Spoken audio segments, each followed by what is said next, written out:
everybody. Welcome to another episode of the Dark Art Society podcast. I'm your host, Chet, and today we have an amazing painter, Carl Dobsky.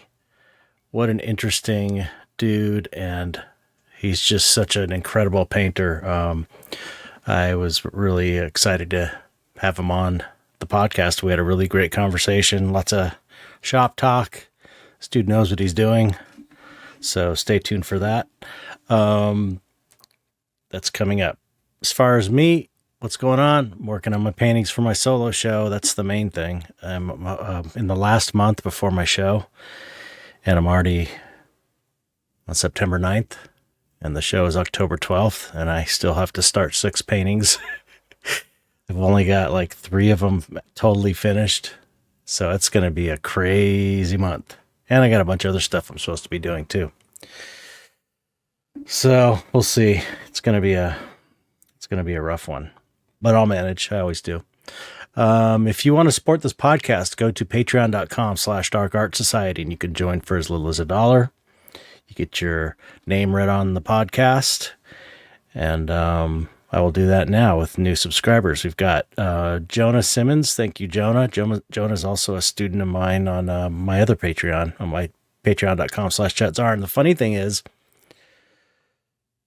I talk about Jonah in today's podcast, in this interview. When I mention a student who is studying sculpture, I'm talking about Jonah. You check his stuff out. It's really cool. Jonah Simmons. Thanks for joining, Jonah. I appreciate it. And we also have, let's see, Chris Fields. Thank you, Chris. And Kat Shevchenko. Thank you. I don't know if I read your name last week, but if I did, you get a double name reading. Also, if you join at the $3 level at patreon.com/darkartsociety, you get a 20% coupon code for Skull Shop. Skulls, replica skulls, SKULLSHOPPE. I don't have one handy, but I always show them in the beginning. Amazing skulls. I use them all the time. And is that it? Let's see. I got it written down here. Guest, intro, Patreon. That's it. All right, cool. Let's get on with it. It's a really great interview with Carl Dobsky. Here we go. Hope you enjoy it.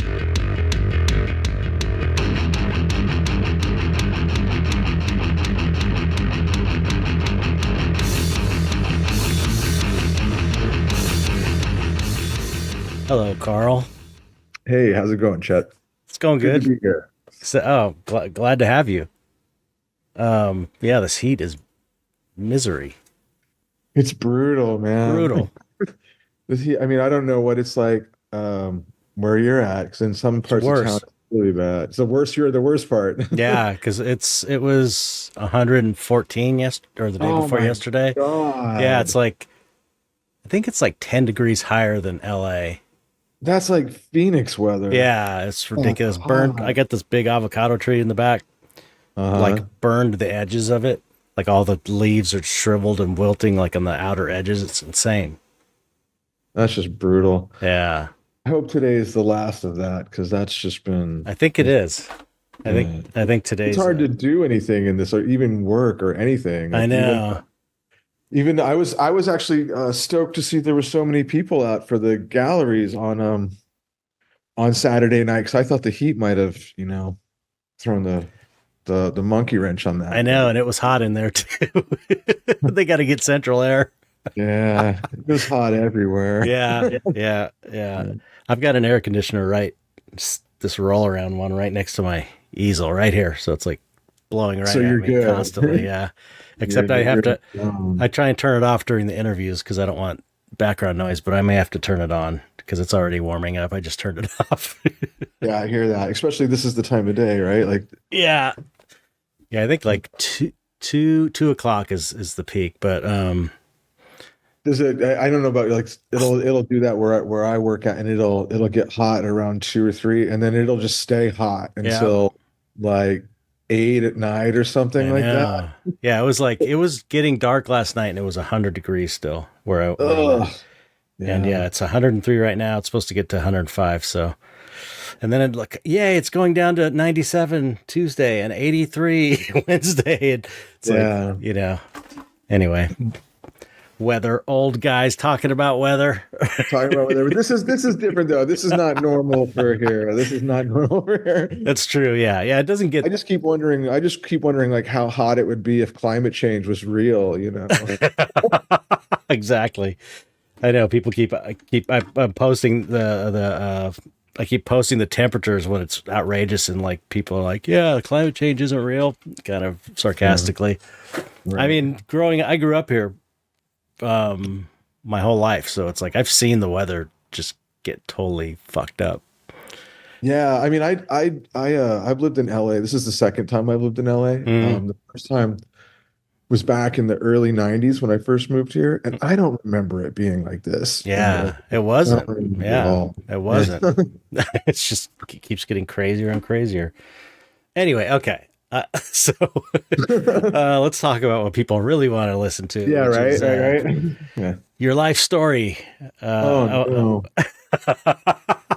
Well, I mean, I want to hear about your background because I mean, we only know each other through the gallery scene, and I'm a big admirer of your work. So I just want to get a little background on you, and then I want to ask a bunch of technique questions because your technique is just crazy. Well, I mean, I don't know what you want to hear, like where I should start with the background. Were you an art kid? I was in the sense that, I've always liked to draw and paint. Like, I mean, always. I mean, I wasn't like a big sketchbook kid necessarily. Like, I didn't pack around a sketchbook all the time, and not in that way. Mm-hmm. But I always drew, like always. My grandmother liked to draw and paint, you know what I mean? Cool. And so she would you know what I mean? She would enter like the county fair and all that kind of thing and win like ribbons and stuff. Mm-hmm. And so she was the only one in my family who really kind of did that sort of thing. But at least it was like around me. Like she would have those, you know how like when you go to Blick or wherever and there'll be that rack of all of the how to draw whatever. Oh yeah. You know what I mean? Yeah. So I remember like going through those when I was like in third grade, like learning how to draw an eagle. Like now I can draw this super cool eagle. And then it was like skeleton warriors and like, you know what I mean? Like whatever. Yeah. So I have like a ton of those. I have a stack about this big of those old. They're like big. I'm talking like the ones. Yeah, exactly. They're thin and they're tall. Yeah. Those things, I recommend them to my students all the time because there's so many great principles in them. Because back then, just to do illustration work or do make a book like that, people had to know what they were doing. There was just a higher standard for artists back then. So the principles are all sound and really good, actually. They are. And like the way it shows people how to take a complex thing and break it down into some simple steps first. And Walter T. Foster. That's what I always say. Walter T. Foster, vintage. Search eBay for Walter T. Foster vintage. And you'll come up with like, oh, these people are selling them in lots. They're like cheap. They're just like a few bucks a piece. And there's just so much good info. And it's broken down in a really simple way too. That's why it's good for, I think, beginners, because it's made for like a Sunday painters back in the day. Exactly. Exactly. So those were like, I lived with my grandmother for a while. And so those were books that were always just kind of laying around, you know what I mean? Cool. And so I guess that's how I started, and I just, I was one of those kids that was like art classes. I was take art classes in high school and all that kind of a thing. But I never really, I don't think I really had any plans to be an artist at that time. Like it wasn't something that I was like, I'm not one of those people that was like, I knew I was going to do this. Like by the time I graduated high school, I was like, I don't know what I'm going to do. Yeah. I was like, I have no idea what I'm going to do. Where'd you grow up? I'm from Texas. I was born in Texas, but I moved when I was pretty young. And then I lived in Utah for a little bit. And then, I did most of the rest of the growing up in Arizona, actually, Tempe, Phoenix, Arizona, Oh, which is okay. what it feels like outside today. Yeah. Thought I'd left that shit behind forever. So Yeah. I grew up in the desert, Wow. yeah, in the Okay. hot climates, which is why I came here because it wasn't so damn hot. It's not this bad. This is extreme. It doesn't get, No, you but I know. mean, I remember I came out when I first came out here. I was like 17, and I saw the Pacific Ocean. It was the first time I'd seen the Pacific Ocean, and it was like, so it was like the Pacific Ocean and that cool breeze, and I was just like, grass grows here. Wow, I'm not going home. So, and it's kind of hard to compete with that beach life when you're 17 years old. You know what I mean? Yeah. Kind of, Yeah, when I was a kid, I used to go every summer we'd go to the beach. yeah, Just every day we'd go the whole summer, take the yeah. bus out to the beach. It was awesome. So I mean, so in high school I didn't really know what I was going to do, and then so I went to community college after that Mm. because I was like, since I didn't know what I was going to do, I was like, well, maybe I'll just take the basics and then I'll figure it out and transfer credit and all that kind of a thing, which is kind of a really bad tactic, to be honest with you, because it doesn't work out. Like you always lose credits and transfer stuff doesn't transfer and whatever. Uh, But so I did that, and I went to Mesa Community College, which is right there by Tempe. It was like not only a few miles from my house, a couple miles, 3 miles, something like mm. that. And then anyway, and when I came out here, I was going to like El Camino Community College. I went to Oh El wow. Camino down in the South Bay. Yeah. Yeah, yeah. That's from Yeah. I'm from San Pedro, which is South Oh, Bay. okay. Yeah, so Okay, right that's on. a Yeah. lot of people, a lot of my Yeah, I friends lived in went I there. lived in Redondo when I Oh, first no moved. way. Okay. Yeah. So, Yeah. yeah. That's so funny. Yeah. So then anyway, I took community classes. Then I wound up going back to Arizona for a little bit, and the guy that taught at the community college there, I don't know if he still teaches or not. It's been so many years, but his name was Jim Garrison, and I just sort of got lucky. It was just like a guy that had like some real stuff to teach, you know what I Hmm. mean? And so I was like learning, like figure drawing was a great figure drawing class, and I was just learning stuff like that. But then I really didn't know. I mean, I had no real intentions of being an artist. Or I thought I was going to be like a psychologist or something.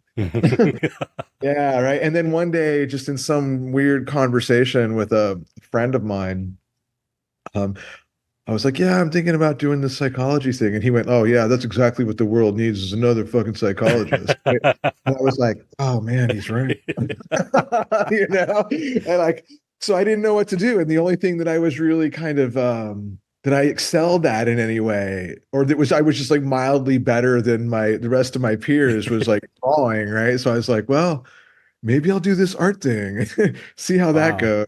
So that's kind of how I got into that, really. Well, how did that develop then? I mean, how What do did you you mean? just you decide, okay, I'm going to try this art thing.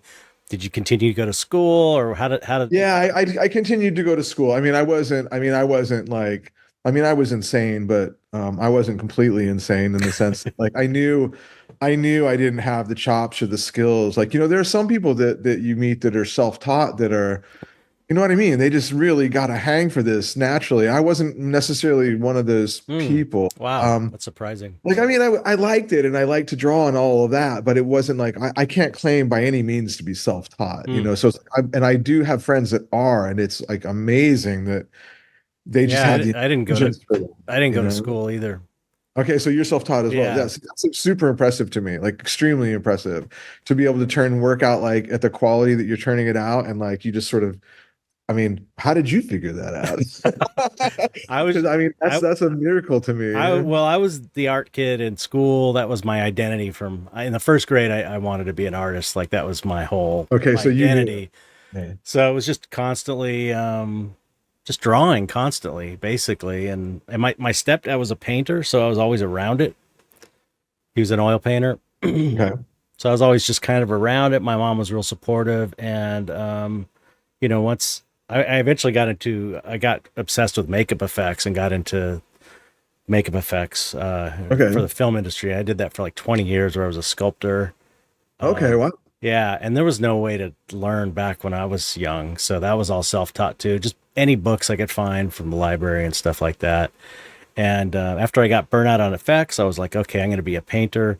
And I just read books, any books I could find on painting, and I had, a drawing background, and I was always dabbling in painting here and there. And I was a painter for effects and stuff too, so I would paint like creatures and stuff. But yeah, I'm if I get obsessed about something, I'm pretty good about like teaching myself. Like I'll just take in all the information. But I'm also extremely jealous of people like you that had an education, because to me, I look at your work and I'm just like, man, Oh, thanks. it's insane. It's insane. It's just like the peak painting skills. Well, I'm jealous of you as well, because I could never have taught myself to do what you're doing. There's just no way. Well, it's how Like, I'm not. That's what I was saying. I knew that I just wasn't. Because like there are people, like I'm sitting there. I've had friends, and there were some people who were just like, they were so good. And I'm like, I'm just not that good. But like, that's kind of that's even more amazing though, that you wound up here without that like thing already. You know what I mean? Yeah, I mean, like I said, I always drew, and I was always fairly good at it, but like, I'm not going to put that in the same league as I've seen other people who've taught themselves. I'm just not. It wasn't like that, right? And so I knew I needed more chops and more skills, and at the time, like the internet was basically not existent really. Yeah, right. And so trying to find places to learn was really hard, and it was really hard. And all of the places that I would go to check out for like fine art, to go in for painting and drawing, stuff like that, they would try to talk you out of it, essentially. They would try to talk you into being like some kind of like, conceptual artist, or some kind of contemporary. They were like, anything but that. Just do anything but what it is that you're trying to do. Right? Like that's the thing that you can't do. Yeah, right. And not only that, they didn't have programs that could even teach people stuff like that. Isn't that crazy? It's so crazy to think about that now. I think times are. I don't think those times are completely gone, but I think they've changed dramatically, where the prospects are. There's a lot more options. Yeah. And a lot of people out there, and I also think that that kind of conflict between whether you're a representational painter or whether you want to work in contemporary art or some abstract. I just think that whole argument between like abstraction and real, it's just dead. Nobody cares. Yeah, right. It's not a thing anymore. Yeah. Right? So the stigma like there was, it just doesn't exist like that anymore. Yeah, I mean, it's kind of there, but not even in a way that is going to deter somebody from who do it. Right, but there's a market for the kind of stuff that we do. Yes. There is a market now, and I don't think there was a market really back then for it. It was very small. Yeah, it was very small. I mean, there was some people doing it, but it wasn't a lot. Yeah. I mean, there were some very good people, but anyway, yeah, it wasn't like today, where there seems to be a lot more options, and they're not even just from like the artists themselves, but there seems to be collectors who are interested, and like, it seems to be, and maybe that is because of the internet. I don't really know why. I don't know how that. I mean, I know what I would like to think, but I'm probably wrong. It's probably got something more to do with just like the old gatekeepers of like the art magazines and all of, what I mean? Because like if you wanted to find out about shows back then, you had to get in the magazines. So you had to have the magazines. And so the only things you would ever find out about were the stuff that made it into the magazines. Right. You know what I mean? So like, I'm not trying to say they were gatekeepers in this sort of bad way necessarily, but that's just how the system worked. Yeah. Right. And now it's like the Instagram, the internet, people got websites. It's just so much easier to kind of cruise around and find that stuff. And Definitely. Maybe that's even for collectors too, has made it where it's easier for them to become aware of more of what's out there. Yeah. Because it's not curated in such a way, like it's not like Art Forum telling you what's good and what's not. It's like you're sort of left to your own devices to go like, well, I think this is cool. Yeah. I mean, yeah. Which is great. I think that's how art should be in that way, right? Like definitely. And the flip side though, there is a negative aspect to that, to where there's just so much, and it is uncurated, and there's a lot of really bad stuff. mixed with Yeah. good stuff. So it's like I'm not discounting anything you said. I totally agree with everything you said, but that is uh, that's the bad thing that comes along with it. But it still is better, I think, than the way it used to be. Where it's like if you didn't get in a magazine, you had to somehow find money to take an ad out in an art magazine or something. And it's like, Yeah. who could afford that? You know, Yeah. it's crazy. It's Yeah. crazy. So it's definitely I agree. worth it. I do think that the floodgate, it does come with, it does come with all that Yeah. too. Um, but But whatever. overall, it's better. I think it's definitely better. You know, because an artist, people like us, can just put it out there and promote online. Yeah, You know. I mean, it used to be back in the day where you were completely at the mercy of. I mean, hopefully you would have a good gallerist who was good at promoting and like Right. actively took steps to do stuff like, because otherwise, like how, like there was nothing to do other than what you're saying, like take ads out and stuff like Yeah. that, Yeah. and that's just like kind of shooting into the dark. You don't Yeah. even know if that's going to work or not, Yeah. Yeah. Uh, so it does make it easier in order just to put stuff up and like people like it, and then they like it and follow you and all of that stuff. And so when you put stuff out, or even if you were to say like, oh, there's a show on Saturday night, it's like that's like a free however many people you got on your Yeah. thing. It's like at least there's that many, like instead of sending emails out, it's like boom, there it just goes out to Right. everybody. Yep. And they show up, they show up, Yeah. Yeah. It's great. It is. It's great. It's great. So where'd you go to school? Like when you Oh, so completed? after the community college thing, I was having I didn't know where to go, and like I was saying, like trying to find programs and stuff was hard. And so what I decided to do was I decided to go into to go take classes in illustration departments. And it wasn't necessarily because I wanted to be an illustrator so much. It was just more that like Yeah, I knew I would get to do life drawing. they taught the stuff you wanted to learn. Yeah, and there would be there, you would have to like come up with like how are you going to tell us like Hmm. communicate a story to somebody, like you know what I mean, like all of that kind of a thing. Yeah. Like and I have to say the coolest thing about that honestly was the illustration classes where you would all have be given the same assignment. You know what I mean? And so you're in there with like 20 people and you get to see like 20 different takes on how this idea gets Yeah. communicated. And then you start to realize that there's a certain handful of ideas that everybody had those ideas, where Right. oh, weird. And so you start to like try to think of like, oh, these are going to be the ideas that everybody's going to think of. Like Right. you had this idea and you don't go like, oh man, I had this idea. You go like, yeah, everybody's going to think of that one. Yeah. So you have to start like digging for more interesting things. I think that was kind of one of the coolest things about it was to see how people tackled the same visual problem, right? Yeah. That was very Yeah, that interesting would be really valuable. because it's kind of like a control group, you know what I mean? Yeah. We're all going to make this thing, and Hmm. you get all these different solutions for it. That was really cool. Yeah. But at the and so I got to take drawing and painting classes and all of that. That was fantastic. Had some good teachers there.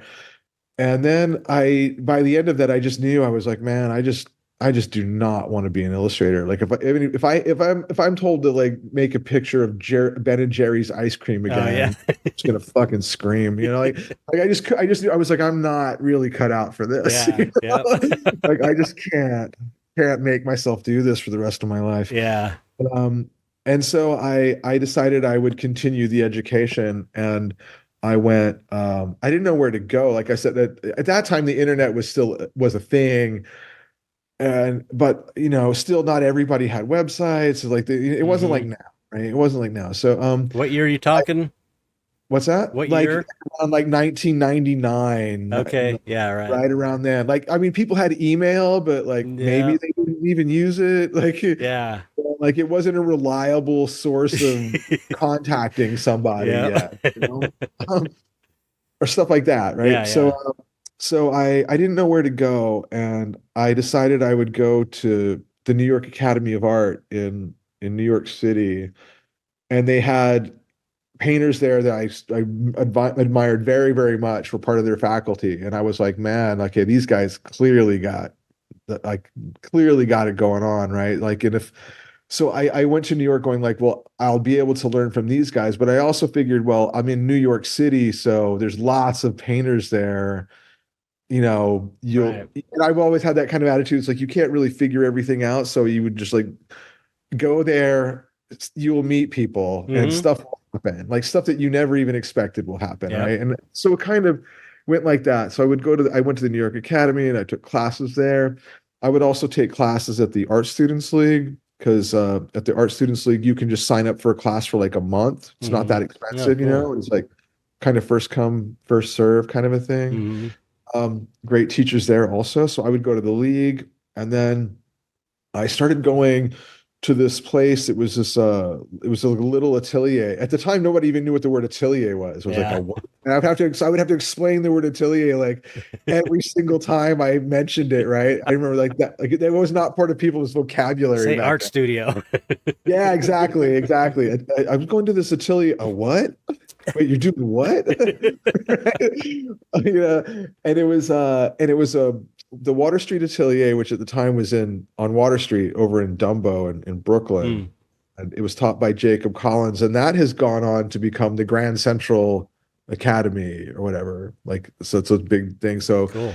and they were doing like kind of like more classical type drawing and painting type stuff. Mm. So that's basically all of my education at that, where I kind of topped out right there. But that's what I Sounds, did, and yeah. so I and consequently, and it was, I mean, it was kind of a crazy thing and all that, but I guess it was worth it. I got introduced to a lot of skills and technique, and I was, man, like the students I was around, they were so good. Yeah. So like, that's like what I mean, you don't want to be the only guy, you don't want to be the worst person, right? So it's seriously Yeah. like, I like to save face, you've got to work super hard. Yep. And then just being around all those painters and all of that. And, and then in New York, there's the gallery scene, of course, is fantastic, and the museums are fantastic. Mm. So I got to really round out my education, not just like learning technique and stuff from the people, which I did, but also all of the art history from being able to go Yeah. to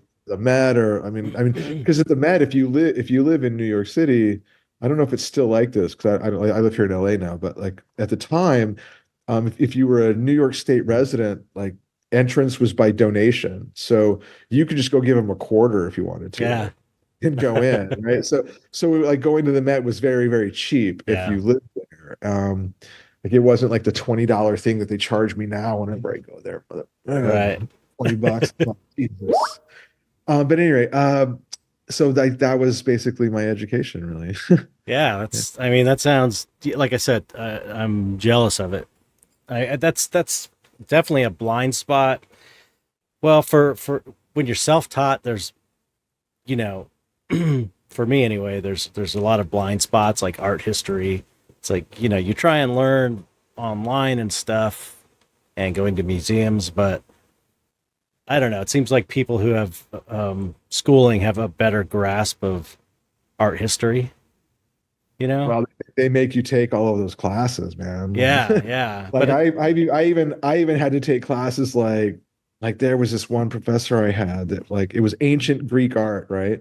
Which can be really, really cool. mhm, But yeah. she specialized in like whatever fourth century BC Greek vases or something like that. So when it got to the Greek vase part, it was like forever Greek vases. You know what I mean? We're like, oh my God. It's funny though, because I would have hated that when I was, a younger man, Yeah. but like now Yeah. all that stuff is really interesting to me. Any kind of art history I I find really I agree. I interesting. mean, Yeah. I think the drawings on the vases are really cool. Hmm. Like I actually, even to this day, like when I'm in a museum, I'll go to the ancient section. I love the ancient section, Yeah. and look at the sarcophagi, the bas reliefs, the Hmm. sculptures on the sarcophagus. Like all of that are super cool, and even the little drawings and paintings on the vases can be really, really cool. But Yeah.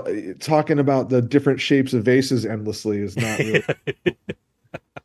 I mean, it actually can be really, really cool. There's actually at the Getty Villa. I don't know if it's on display right now, but they had this set of Greek dishes that were used at when they would have a symposium. I don't know if you know what what it is? Essentially, a symposium was like basically a drinking party. You would Okay. have your friends come over, but you would sit there and like drink for 3 days, like eat and drink for 3 days, and you were expected to like talk about politics and philosophy and poetry, and you were just like supposed to have these like sort of discourses, right? Uh, But you were required to drink immense amounts, right? And so there's this set of dishes at the Getty Villa that's specifically made for having a symposium, right? And there's like little illustrations on the side of like the jar of like a guy like just puking his guts out. Like this is so they're actually weirdly more it's kind of funny. Like you think that, oh, classical, it's going to be about like Apollo and the winged god Mercury or something, but no, it's like Buddy hurling after he's yeah. had too much to drink before he gets to go back in for round two and just stuff like that. So it's actually kind of funny when you Yeah, look that at is, yeah. Yeah, there's a lot of humor in those things and like weird people having sex and all kinds of weird shit you yeah, find yeah, on like exactly. that Exactly. you never think of. I've got a student who's taking is in a getting his degree in sculpture, and Hmm. so we do these Zoom meetings, and he's always telling me what he's learning in school, and he was teaching me about these. I forgot what they're called. They're these are In they the crochet? Korean these like Korean pots of some kind or these bowls, these Okay. specific I can't even remember now. Maybe it's I have no idea what it is. Japanese. It was a specific type of bowl, and it's like you've seen it a million times. And he was explaining the history to me, and he was talking about like this family that started it and how old it is and all the different Okay. techniques, and it was like so interesting. And I imagine, if I went to art school now, I'd be like, it's just so much fun. Just Yeah, having stuff like that is just really, having the really time to cool. learn and not, no pressure. Just can't even imagine doing that. Yeah. Yeah. I mean, the stuff that's cool. Like I think one of the art history classes I had to take at some point that actually has turned out to be kind of cool over the years. So I had to take some like you have to take all these various requirements, and of course you take whatever fits into the drawing schedule. And one of them I wound up taking was pre-Columbian art of Mesoamerica and Oh South yeah, America, like which turned out to be really cool, like all that kind of Mayan stuff and all yeah, the Aztec stuff and all like that, like Inca, like yeah. that super cool. It's so funny because I was telling this student specifically that student because he's a sculpting major, um, about pre do I got a job when I was still in effects. I got like a side gig doing pre-Columbian sculptures for Kahlua, Uh-huh. and they just wanted them shrunk down. It was before 3D scanning and 3D printing, so I had to like sculpt these little replicas, Okay. and the money was great. It was kind of amazing, and they're fun to do. But the funny part, this part of the story I always tell is they sent me a real pre-Columbian sculpture for reference, and I was like, copy Wow. this, paint it exactly the same. They It sent was it. a, it was a real It one. was a Like, real one. And wow. here's the terrible part: they sent it. They had some messenger kid come to my house with a box. It was in the box, no padding, nothing, and it was broken. So they Oh, just threw it in a no. box. It was because it was Kahlua. They just, are filthy rich, alcohol company. Yeah. And so I'm like, this priceless piece of artwork that you just threw it in a box and the arm's broken off. It was like, oh my God. Did you contact them right away? Like that was not me. No, they Like, didn't even give a shit. I'm sure I probably I was like, did. no. I probably did, but they didn't care. It was just like Wow. nothing to them. So weird. Anyway, but yeah, that stuff's pretty. I got an appreciation for it doing those gigs. It's like, oh, these are Right. kind of weird and cool when I look at them now. They are. They've got this really interesting style to them, Yeah, and then I mean, I'm not really, really good with the mythology of those cultures. Like I know a little bit about it, but I'm not authoritative in any way. But the yeah, stories can be amazing, like yeah, super dark, kind of weird, pretty totally. violent. Yeah, Like they've got all that stuff kind of rolled up into them. They're yeah, so like they're cool psychedelic and stories. I'm dark like, and weird. yeah. Okay, so how did you get into, I mean, once you graduated, what was the next step? I mean, how did you become because you're a successful fine artist now, and that's one of the hardest things to be in this day and age. So, and every artist I know kind of has a different path. That's part of why Yeah, it's so difficult to advise younger artists on what to do, because pretty much everybody I know just developed their own path, and it just kind of happened in a different way for sure. everybody. So, what was I feel yours? like, I feel like I kind of got lucky, really. Mm, I like I said, I was in New York City, and there would, because I was around in this atelier, this like studio, various other students would get in shows in various galleries or whatever, or Jacob Collins would have a show and you would see him preparing for a show, and like gallerists might come by sometimes or whatever. And I remember one guy that came by. I was working late in the studio, just working on like a still life, and there was a guy who was an art dealer. He's retired now, but John Pence was in San Francisco, and he mm, was out there in New York, and he just came in and blah blah blah. And then I guess he mentioned something, and they were like, "Hey, you should send them something for this group show." I'm like, okay. So, and so it just started like that. I yeah. just started putting stuff in group shows, and like it was mostly kind of like still lives and cityscapes and stuff like that, like little Mm, paintings. And I was doing okay. I just kind of out of the gate, from being a student, like right there in the final years of being a student, started kind of selling these little paintings to, in various galleries and stuff like that. And so it was kind of enough to have a crappy apartment in, Washington Heights in New York City. And so I did that for quite a while. And then, how sales can always be like an up and down kind of a thing. You never yeah. know. So at some point it kind of, the sales kind of dried up for a bit, and I needed to get work, and I just needed something to pay the bills. And a friend contacted me.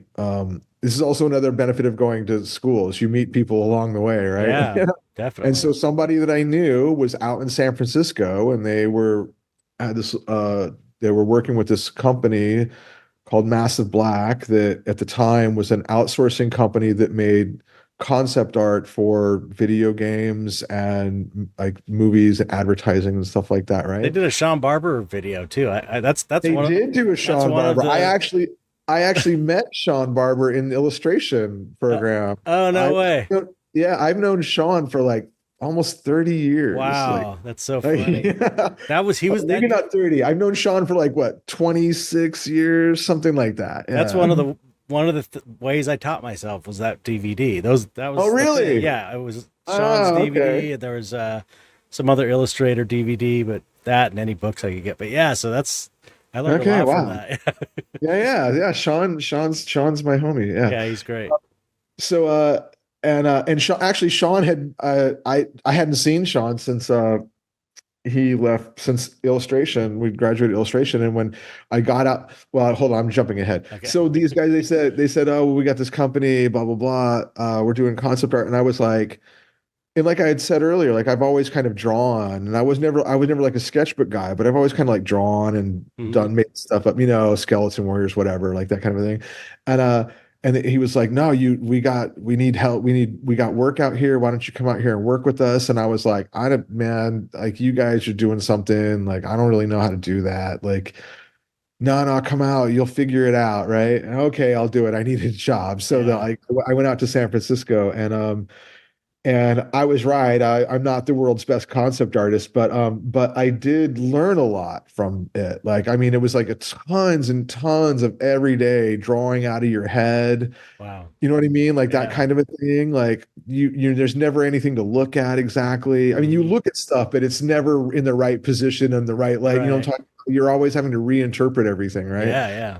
And I worked with a couple of guys that were just so insanely good at that. And so Yeah. anyway, so I mean, like I said, I wasn't the best at the job or whatever, but I learned a lot. So I was doing that for work, and I was still also showing at the galleries. And since John Pence was in San Francisco, it was a very easy transition for me because the gallery that I was mostly going through was already in San Francisco. So now I'm in San Oh, Francisco, great.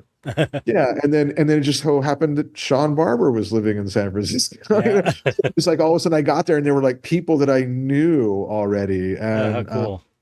yeah, it was very cool. And the art community in San Francisco at the time was very, very, very vibrant at the Hmm. time. And San Francisco is so area wise is so small, like it's only like 7 by 7 square miles, right? Oh, And wow. Yeah. so it's really dense. So you can like if you when people everybody would go out to the shows because going to the shows is like you can just walk from show to show to show, and Right. like you don't have to worry about how you're getting home or do you know what I mean? Yeah.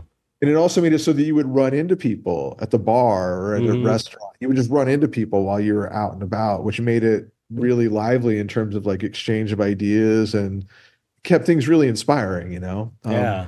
I think the tech bubble thing is kind of I don't think San Francisco is quite recovered from all of that, from the Yeah. tech that happened yet. Yeah. In terms of the arts is what I mean. But I don't know, I could be wrong, but it's that's so I was out there and then, just that's kind of how the ball got rolling, really. And then eventually I phased out of doing concept art and started doing more like teaching and stuff like that. Where were you And teaching?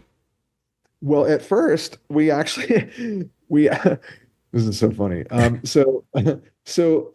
There was a website at the time called conceptart.org, right? Hmm. And that was somehow in connection with Massive Black, right? So there was this sort of online community back in the days before it was all like social media profiles, like people would go to these forums, and Yeah.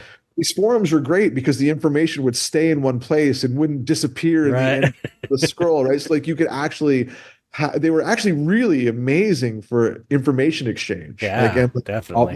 they were amazing for that. Hmm. Like, because people anyway. So there was that, and at some point I was like, man, I need a bigger studio. This is just like not cutting it. But rents are high in San Francisco, so I was like, how am I gonna fund this thing? And I was like, I know, I'll just start teaching drawing classes out of a bigger space, and that will fund the space, and I can have the classes for like. And I was like, that's what I'll do, I've right? thought about doing that myself, like getting a That's studio exactly. that way. And one of the guys, the guy from was like, well, we were thinking about expanding on these workshops that we've been doing through conceptart.org, and we maybe have like a little school and da da da. And maybe you could be the guy that does this thing. And I was like, I don't know about that, man. I mean, sounds great, but I really just kind of want to do my own thing. I don't want anybody to tell me how to do something. Like, I don't Yeah. mind working, but people are going to have different requirements that they want you to do, and I wasn't trying to be like saying in you those ideas will be lame. I was just like, like I know for the reality that you get involved with other people doing something and they have their own ideas of how this thing is going to go, and Yeah. I was like not looking.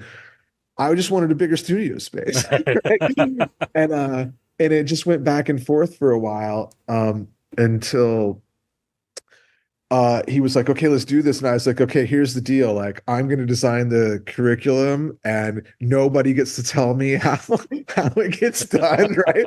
And the studio is going to have a big separate room that's my studio where I Oh, can close the door and like, it'll be my studio. And that's what happened. that Right. sounds amazing. And yeah, and so I just and I had help from other guys. I didn't have to teach all of the classes. I taught some of them, but other guys at Massive Black, like, oh man, I hate to mention names because I'm going to leave names out, but like Coro taught like like alla prima portrait painting every Tuesday nights, and Hmm. people at the guy like Wes, Bert, and Kemp. Anyway, people at the studio would help rotate to teach people how to do concept art type stuff too. So like if they wanted to do character designs or Mm. creature designs or whatever. So I developed this little curriculum where in the mornings they would take like classical techniques, like they would start with cast drawing and then they would work and figure drawing and they would work into like oil painting. And even though some of them were like, I just want to use Photoshop, we made them all learn traditional stuff, like Oh, made that's cool. right. And then, but then also let them develop like when you know how the kids are when they want to do the video games. I want to develop worlds and da da da. You're like, Right. okay, they'll develop worlds. Don't worry. Like, so we designed it so that they could do that, and it worked out really well.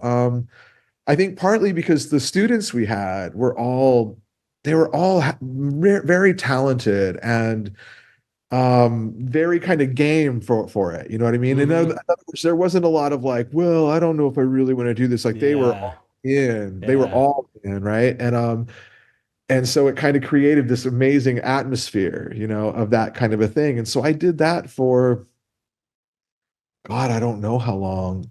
A number of years at any rate. A number of Wow. years. I only stopped doing it when I moved down here to Los Angeles. Like so I ran my own little school up in San Francisco. Wow. Yeah. Sounds like you were doing it a long time. Not maybe not like I would say it's got to be. I don't know how many years. I'd have to. I'm so bad with that stuff. Like it's got to be under 10 though. It couldn't have been 10 years, Okay. but it was Still, that's a long time. yeah, it was quite a few years, and it was you know some really good times, and so anyway, I guess my point was I phased out of doing like the concept art stuff and started teaching while I paint do shows and stuff like that, Hmm. and I still do from time to time. I actually really enjoy teaching. I Mm-hmm. really like it, you know. I actually think you weirdly learn more than anybody else when Oh you're having to yeah. explain the whole thing, right? So, Once I started, I got invited to teach, to do it like a painting seminar at a tattoo convention. mhm. I don't know, 15 years ago or something. And I'd never taught anything. I just taught myself to paint. I never taught anybody else, so I didn't even like have a language to talk about it, to teach it. So I Oh, had to man. like go through You didn't and have like old notes to go through and like, no. And I also didn't you know, the I'm an out of my head guy for the most part and like an intuitive painter and uh so it's like I had to think about what I was doing and break it down because it's like I knew what I was doing, but I didn't really know what I was doing. I didn't like right. verbally know what I was doing, or I couldn't write it down and explain it. It was more of like a feel thing for me. So I had to break my process down, and man, I instantly became better once I did that and taught that class.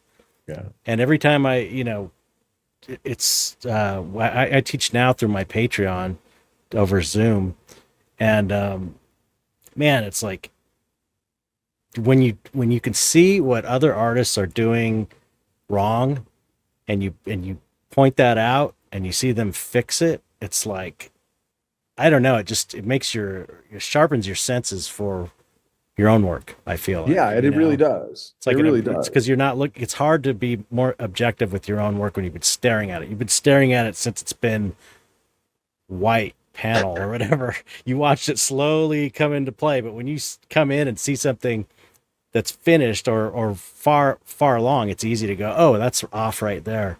You know what I mean? Right. But Yeah. yeah, it's been.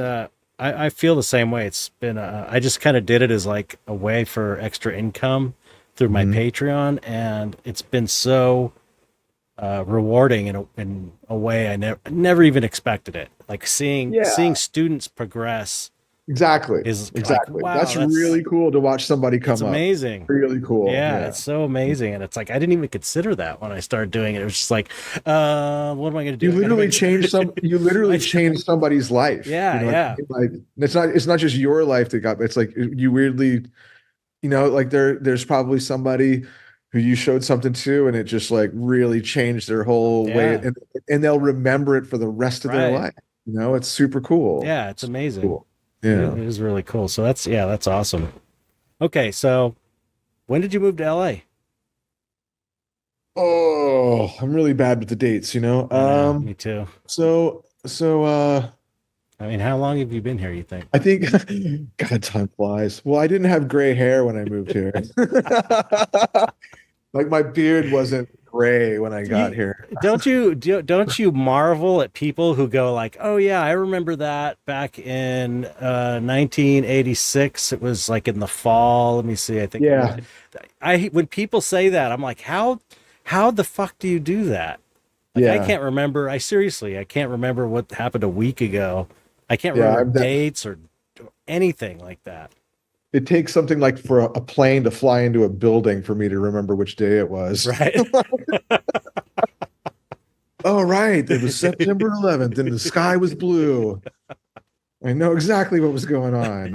Other than that, I couldn't tell you a thing. Yeah, right. I don't know what happened last week. I guess I was here maybe I want to say like 11 years. Okay. I You've been here probably 11, you've been here for 11 years? I want to say that, but I'm probably wrong. Okay, even if I it's don't know. Say okay. 10 years. 10 10's a round number. Okay. 10. I don't know. So So I know my daughter is 9+ years now. mhm. So it had to be before that. So I'm gonna guess like 10, 11 years maybe. So okay, and what have you been doing in LA? Like did you come to LA for a specific gig or a teaching gig or just for the No, show gallery scene or I met a woman and I moved down here for all love. right. Yeah. Cool. So no, it's like yeah, so we have a kid now and Nice. yeah, so I moved down here for a relationship actually.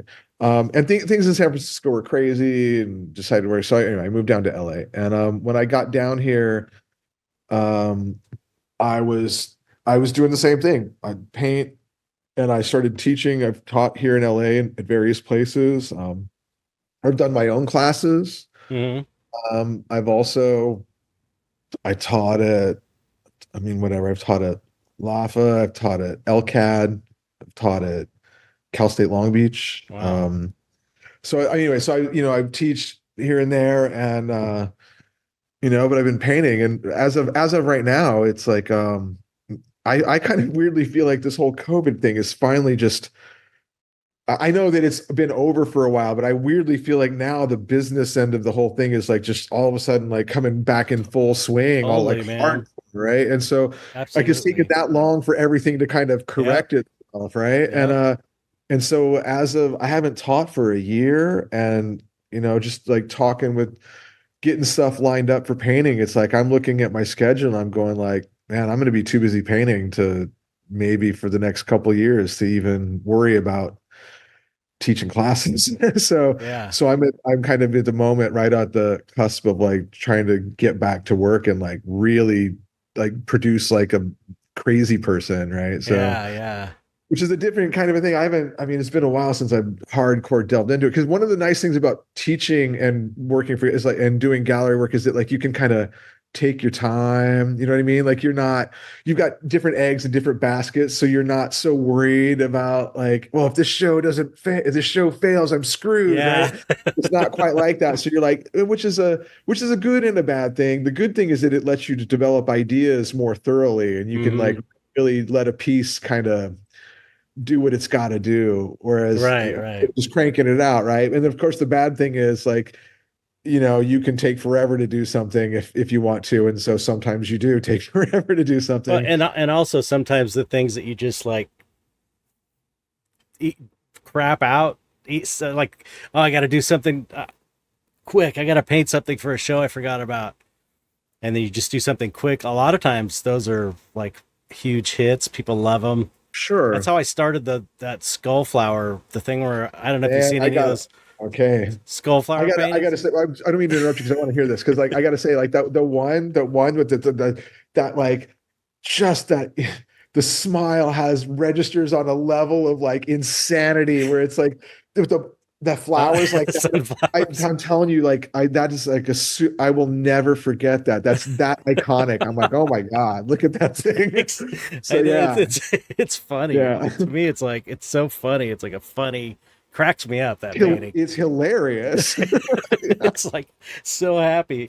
Um, yeah, but the way I got started on these skull flower paintings with a simple black background is because I had a my wife. I just posted this on Facebook. My wife gave me a hibiscus flower from outside one day, just handed it to me like to be nice, and I stuck it. I didn't know what to do with it, so I put it in the. There was a skull on my desk. I was like, oh, I put it in the eye socket just to get rid of it or just to do something with it and not hold it. And I was like, oh, that'd make a cool painting someday. And I took a picture of my iPhone and I forgot about it. And then a year later, I was like, I don't have a painting for this show at Copro. And I was like, oh, I'll paint that skull flower. That'll be easy and fun. And so I just projected it painted, India ink outlined it, painted it in like 2 days. And I was like, oh, this is really fun because I don't usually work from reference. So to Uh-huh. have reference is like, oh my God, this is so much easier than like trying to Yeah, make this right. shit up. Making it up out of your head is a And, lot yeah. more. Yeah. And then it sold right away. And I was like, oh man, these are fun and they're selling. I'm going to do another one. They kept selling. And I just keep doing them and they keep selling. But I was just like, what have I been doing the last 20 years with these paintings? I've been doing it the hard way all this time. And it's like, I totally stumbled upon this. But point being is that it was one of those paintings I didn't think that much about. It just struck Sure. me as a cool image. That would be a cool Sure. painting. And then, now that I've painted them, it's like, oh yeah, that's what part of the reason people like them is it's the juxtaposition. It's simple, but it's a life and death. It's the flower, the Yeah, skull. But exactly. That's exactly I didn't right. think that at all. It was like really, just recognizing that this would make a cool painting. And so to me, Right. that was like the kind of magic thing that happens once in a while. You know what I mean? Some Yeah, yeah, yeah, random definitely. thing happens or random Sure. inspiration. Uh, Sure. so anyway, point I was getting at is like sometimes those are Yeah, they really good certainly can paintings be. when Yeah. you're under the gun and you have to. Sometimes you manage to really make it happen in a short amount of time. Although I would prefer to work the way you're talking, which is letting an idea Yeah. develop and really Yeah. work it. I mean, I that's guess my natural I state. I guess you gotta be able to do it both. If you're gonna really do it for what you do, you got to be adaptable. You have Yeah. like if you're under the gun, it's like I mean, let's face it, the opportunities come around and you don't want to say no. And so you Yeah. got to do this thing, right? Right. And you can't drop the ball. So you just got to do something. Yeah. Right. And so on some level, you just got to be able to cut loose, right? Yeah. But I also like to sit around and really think about something and try to, especially when they're those really big ones. I'm like, I really like to sit there and think about it before I do it, Right. just because it's like there's so much time commitment that like I want to make sure that I'm Yeah. into it Yeah. before I just, yeah, But it shows in the work. Like the work is just your work is like as good as it gets. It's just Thanks, man. Thank amazing, you. well thought out. Everything's perfect. There's not anything wrong in any of them. In any tiny little spot, there's nothing wrong. It's like Well, everything's. you're being too kind. It's true, man.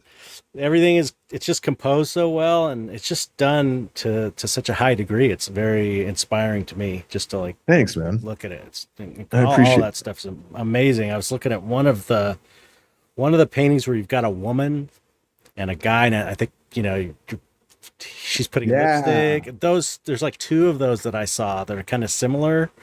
There, Where it's like there's semi-nude woman and like a business guy or something, kind of on the ground. It's Yeah, so yeah, there's so that one was if I remember the title, that one was called Luxury and the Fool, but it's right. subtitled Putting Lipstick on a Yeah. Pig, right? Right? That's the subtitle of it. And that one actually I mean that one took me a little while to not a long time to paint, but it took it because there was just so much stuff in the painting. Yeah, but the what I was gonna get at was her, like the flesh. It's as a painter, I'm like the flesh around her kind of pelvis area and the Huh? belly is just like, oh, it's perfect, Oh, so thanks, man. perfect. It's like, Thanks. So fun. It's so fun to paint flesh. It's so yeah, fun to yeah. paint It's just like the flesh. kind of just the subtle. It just looked so right. Just I Thank love it, you. love it. Thank Amazing. you. That one was actually really fun to do. Yeah. I mean, that one was just one of those paintings that, I mean, I'd had a slew of paintings that weren't so fun to do, and that one was one that was just like a breath of fresh air. It was like the models that I worked with were great. The the idea, I liked the idea a lot, and Hmm.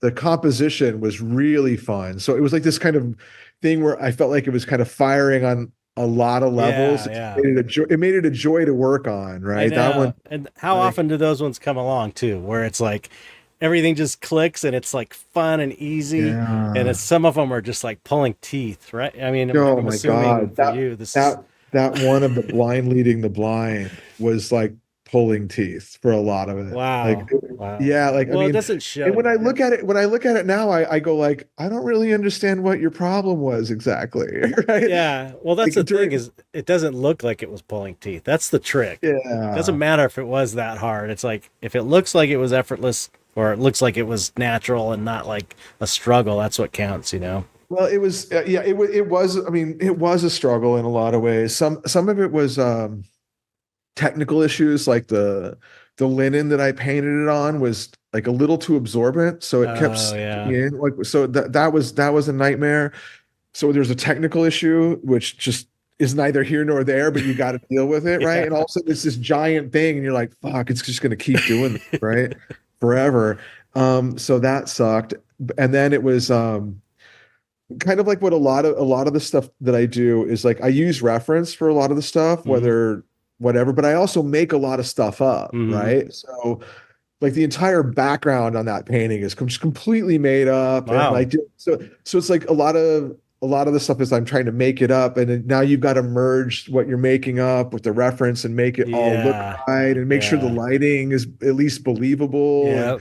all that. So there was a lot of there was a lot of there was a, it was a it wasn't easy, but now I sort of got like I look at it and I'm like, dude, maybe I was just my head was just not in the right place. I don't know because I think back at like how angry at the painting I was.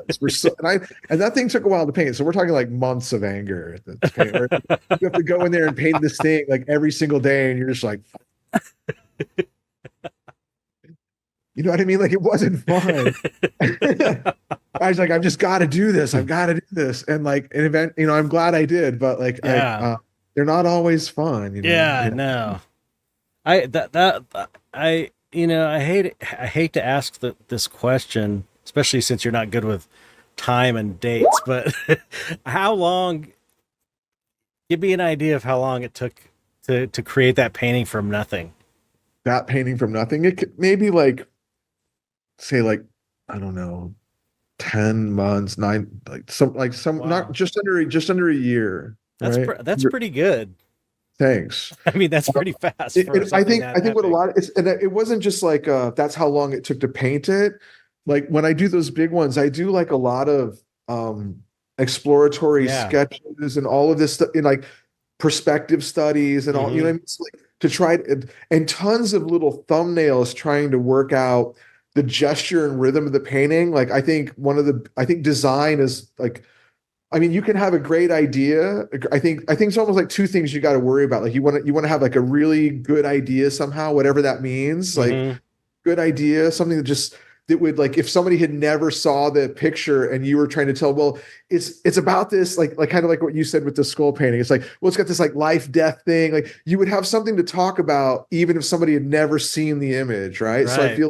I feel like that's kind of important, right? Hmm. So that when people leave the show or whatever, they're still taught their thoughts can still sort of be communicated and they can have conversations about stuff, right? So but then I also think that the design element has to Yeah. be super good. And I Yeah. think if you don't have both of those, the piece is really kind of can be very weak, right? Like Definitely. even a good idea with poor design doesn't hit very hard, Yeah. you Yeah. know? Yeah, or absolutely. or a piece that has really solid, incredible design, but the not a very interesting idea kind of can come off as decorative in a way. Right. So Yeah. Yeah. it's like I feel like you kind of got to have both of that. Absolutely. And you could also And so kind of I spend a long time doing all of these weird gestural thumbnail sketches to try to figure out. So like I'm really bad at like just seeing it in my head and going, oh, it'll be just like that, right? right. So I actually have to make all of these little things. They're usually about like that big. They're not Mm, very big.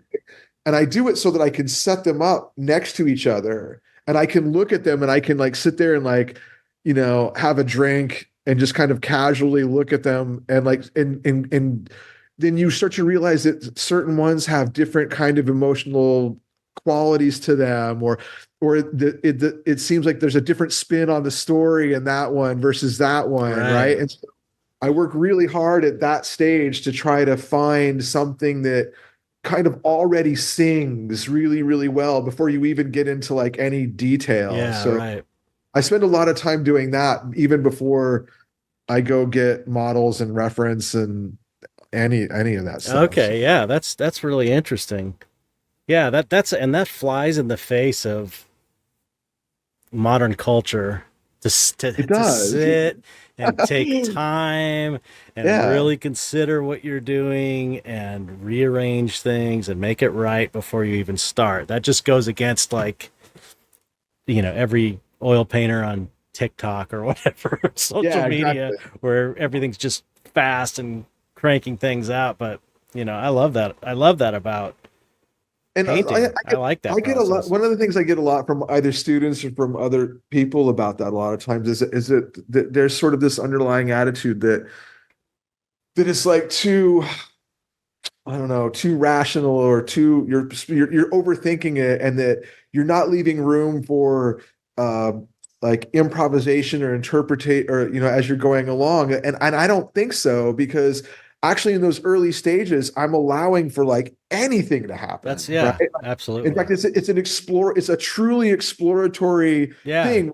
I mean, if it fails, who cares? It's just a little sketch. Like, it Yeah. doesn't matter. And so it's like, I don't think that like sometimes people think that it takes all the fun out of doing the big one, and for me it doesn't, because all the exploration goes on early on, and that doesn't mean that alterations won't happen in the final, but the alterations are generally fairly slight. You know what I Yeah. mean? Yeah. Yeah. And then it allows me to focus on paint handling and just stuff like, Absolutely. what I mean? Like I get to focus on something else while I'm at that later stage, rather than like Yeah. having to Design redraw. problems and yeah, Yeah. I've said that on this podcast many times. It's like, I for me it's like, when I started off I was just one of these, like, I just start painting and then I figure something out. Like, this is in 2000 when I was teaching myself how to paint, and I was so excited to paint that I didn't do any prep work. And that kind of in a way developed my style to a Hmm. degree, but as I got better as a painter, I started doing studies, and partially because I could sell the studies for a lot Yeah, less and absolutely. live off the studies money. Absolutely. But Absolutely. but also just because it helped work all the bugs out of the painting. And so I'm always telling students, to do sketch work and studies, because it makes your painting time more efficient and enjoyable when you're only focusing on painting it and not worrying whether it's going to be too close to the edge or some dumb thing Right. like that. Exactly. It's Or like, should this be red, or should this be, right. you I know what I worked mean? it It's all like, out ahead of time. It's all going to yeah. work if I just paint it well. So I totally get you, because the last show I did everything in, I did studies, like rough studies of these characters, and I scanned them into Photoshop. And then I finished them in Photoshop and put backgrounds in and painted them and kind of polished them off really nicely. And yeah, all the like improv and creativity was in the Photoshop Sure. work, Yeah. really. And that Yeah. was where I was like, oh, and it was fun to do it that way. And then when I went to paint them, they're just like, boom, I was 2 days a piece for these like 11 by Oh 14 wow. portraits, And you're because I had fast. all the colors worked out. Everything was Yeah. right. And I didn't have to fuck around with stuff, making it work and wondering what the hell, why isn't this working? It was like, I knew it was right in the study Yeah. stage, so I'm Yeah. totally with you on that. I even use those little studies. Like I do little oil sketches Hmm. before I do big ones, and it really, dude, it can help me in many ways. Like when I'm doing those big ones, there are days when I'm just like, I don't even know. I don't even know anymore. And I'm like, well, does it look like the study? Yeah. If it looks like the study, you're probably fine. Yeah, Like, don't right. freak out. Like, don't go crazy. It's your Or then roadmap. there's even other things that you can do. Like I remember, like, say like that blind leading the blind one. Like, one of the technical issues was it was this like cloudy sky. So, cloudy skies are pretty light in value, right? But it's got that rocket launching into space. And I wanted the white of the rocket trail to be like white against a darker value, right? Right. So that the rocket really red is light. And so it was kind of critical to make sure that that value of the sky, the clouds in the sky were still light, so that it looked like a cloudy sky, but Right. dark enough to make the rocket look like, you know what I mean? Like that was one of the little technical challenges. And what I would do is, because that sky is like 9 feet across or something like that, right? So like while you're working on this section over here, you don't even know if like you're matching that section over there. It's just too big, right? So what I could do is I could mix up the batch of color or whatever, and I could spot test it on the little study, and I could be like, does it match? And if it matches, then don't worry about it. Like, just even if you're like, yeah, but it doesn't look right. It's like, don't, no, you've already you've already checked it. It's gonna be fine. It's gonna be fine. Process. Just go ahead and work it out. It'll be all right. Like, so stuff like that can be hugely valuable. Yeah. Like, so I actually even use not the drawing so much, but the little painted sketches. I actually keep them out, and they're like part of my workhorse, like problem solving thing, while I, and of course, like you're saying, over the years, I've learned to try to make them nicer than I would just for myself, because then people like them and you sell them. So I've just learned to put like that, the opposite of what most students will do. Instead of like trying to do the minimal effort on the sketch I actually have learned to like put a little more effort into it than I normally would, and make it look nice. And then you've got another thing, so. Yeah, that's amazing. I imagine I've never painted anything that big. I've only, I think, 24 by 30, no, 48, 36 by 48. That big, the painting with the big flower, the Cyclops, the big one at Copro. Yeah. That's the biggest I've ever painted. And I've only done a handful of those. So to me, that's like a big painting. And I see your paintings. It is a big painting, but also the skull is also big, like at that scale, the skull itself, and the sunflower is really big at that scale. Like, that's a big. Yeah, but I mean, painting the size of your paintings it's like a dream of mine to be able to have, because I can't take 9 months. I can't afford to take 9 months to make a painting, because I'm making money just off. I'm not doing any, the little bit of teaching on Patreon, but that's not that much. So I have to keep like making smaller pieces to sell and studies to sell. And I've got my print business, my web store, and I'm just hustling to make ends meet that way. So I can't imagine being able to focus on one painting for 9 months. Well, I mean, that's also kind of why, I can do that if I'm teaching. Yeah, exactly. Yeah. Like I can do that, or but I also, I mean, I have to make the small paintings and stuff like that too. You know what I mean? Right. I mean, there's lots of issues around once the work is that large. It's like, even if somebody can afford the painting, do they have the wall space? Exactly. Like that. So, I mean, that's just a standard issue. Like, yeah. So, I mean, you really are narrowing your collector, the type of collector who can buy that piece. Yeah. A collector that's got that kind of money and the space. Yeah. And the only thing I can say is that, like, if it pays off, it really pays off big. So it's like, it's not something that you can rely on. Yeah. For the end of the month or something like that. Right. But, it's like something that you do, and when it goes through, it's like a windfall, so that can be really good, but it could take a long time. I feel like personally, my own career, like, I feel like I need a big, substantial piece to kind of push me up into another level. I feel like if you sell a big ass painting like that, it kind of kicks you into another realm don't you think? I think, yeah, I do. I think, but the reason is not necessarily, I guess, because I guess maybe it is the scale. I think what it does is, once you're making something that at that scale, it's not really meant, not even historically meant, to be owned in a private house, unless you're talking about like just people who are really, really, really wealthy, right? Right. Like, your average person, even people that are really well off, don't have space for stuff like that. I mean, and so what it's made for is, like, art in that sense is made for a public display of some kind, right? whether it would be like a religious art in the past, like a big altarpiece. Why is it so big? Because it's in a public space, right? Like, Right. Yeah, that or if makes it's sense. Yeah. right. So that, like, once you start working at that scale, you're starting to take on that kind of like public discourse kind of a thing, interaction with it, right? And then that also kind of forces you to like realize that you're not just the subject matter starts to take on another life as well, because Right.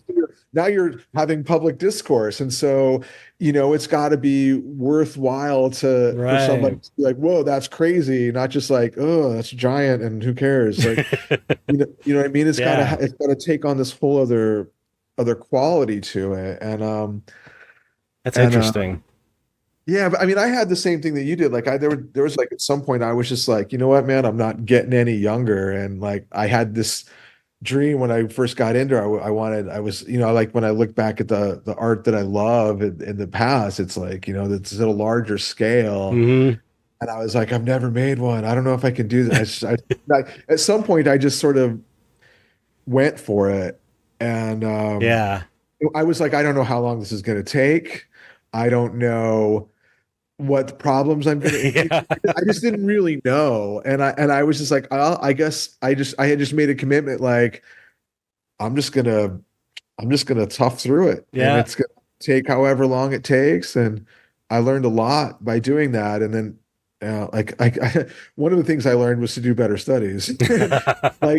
like there was like this water at the bottom of the painting, and I wanted to get this certain like wave pattern, and I was like, I remember when I had started the painting, I was like, it's just water, I can make that up, not a Yeah. problem. And then it was a nightmare, and every time I changed my mind, it would take like a week to repaint that passage. So I remember like there went a month down the drain over Yeah. just like changing my mind about what the pattern of the water would be. And I was like, that was so stupid. Like, I could have figured that out, Yeah, right. This Yeah, big, it would have instead been of a lot wasting bigger. 3 months, like just sitting there, like paint, no, I don't like it. Da, da, da. I Yeah, that's mean, that's what I always tell students when they who because a lot of students don't want to paint studies because they're yeah, excited to just paint something, and I always tell them, I got to a point where I was so sick of of the subject being just off, just incorrect, just uh, not in the right like if it spot, was just moved over just a like little half an inch, it would be bit. perfect. And I'm like, okay, I just spent 2 weeks painting that and it looks I'm not moving good. it. I'm not painting over. So what I'm going to have to do is I'm going to stick some weird thing over here to balance the thing. And it's like that ended up working out in a way because, it probably it made me put something in weird in that wasn't in there. And if it worked, it was good. So it's all good. But eventually I'm just like, I got sick of having to do that. And it's like, I don't want to do that. I want to know what I'm doing when I paint. I want to have it all Yeah, down and all the bugs worked out. yeah, especially that design problem. I think the Yeah, design problem, absolutely. you know, like it's one thing if you change like a little thing in it, Right. it's not like that big of a deal, but But your overall design, yeah, like that one that you mentioned with it was the luxuriant food, like the lipstick on a pig. mhm. I think one of the things. So when I talk about that, it's like I said, I'm open to inspiration or things as they come, like in certain moments. And like one of the things in that painting, I think, and it's a circle. The painting is a circle, right? And Yeah. so I can't really say there's a bottom left corner because there's no corner on it, but the bottom left corner, like I put money like wadded up thrown on the floor with a wall, and that hadn't really been there at first, and Okay. I didn't like the pattern. I thought the pattern of the rug was too strong, and I needed something to kind of like confuse the pattern a little bit. Yeah.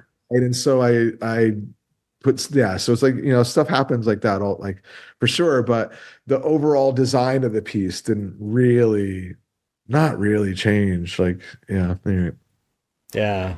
Wow. Yeah. I imagine there's all kinds of problems that I wouldn't even consider painting a really large painting that you just have to do it in order to figure out what the problems are going to be, with Yeah, I mean, there's all, yeah, I mean, It's a there's totally every different ball game, I think. from the time that it takes to, at this point, I just realized it's not that big of a difference. It's just the scale is different, and you have to have a little bit more space. And you can't, like when you're working on a smaller painting, you can see from one side of it to the other. And when they're big, that's the difference. It's like you can't Right. see from one side to the other in the same way. So it's a lot more helpful to have a game plan when you're going into it, because while you're over here like painting this head over here, you can't see how it fits in. Yeah, right. You have to You have to walk keep all the way backing. Yeah, across you the have to keep room. backing really far up and Yeah. all that. And like, and of course I mean, it inevitably happens where you paint something and it's like too dark or too light or something like that, Yeah, and you have to yeah. redo it, so I mean, you just learn to plan a little bit better. The other thing I've learned, and I guess this is probably particular to me, not so much like I wouldn't necessarily say that other people should do it or something, whatever, but it's kind of like one of my concerns is that I'm really concerned with how the gesture works in the painting for the composition, and the body language of all of the different people, right? Hmm. And when I start the sketches and the thumbnails from them, I draw them out of my head. I don't actually look. In other words, I don't go get reference and draw, right. Right. Like I actually start with stuff out of my head.